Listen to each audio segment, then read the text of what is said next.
Communism, ladies and gentlemen, I say it without flinching, communism in Eastern Europe, Russia, China, Mongolia, North Korea, and Cuba brought land reform and human services, a dramatic bettering of the living conditions of hundreds of millions of people on a scale never before or never since witnessed in human history. And that's something to appreciate. Communism transformed desperately poor countries into societies in which everyone had adequate food, shelter, medical care, and education. And some of us who come from poor families, who carry around the hidden injuries of class, are very impressed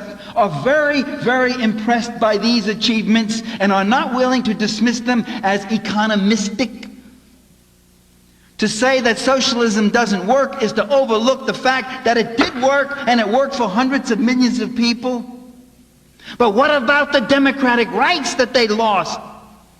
We hear U.S. leaders talking about restoring democracy to the communist countries. But these countries, with the exception of Czechoslovakia, were not democracies before communism.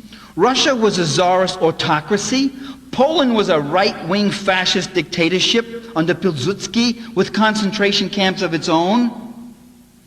Albania was an Italian fascist protectorate as early as 1927.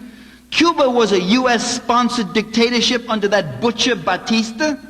Lithuania, Hungary, Romania, and Bulgaria were outright fascist regimes, openly allied with Nazi Germany in World War II.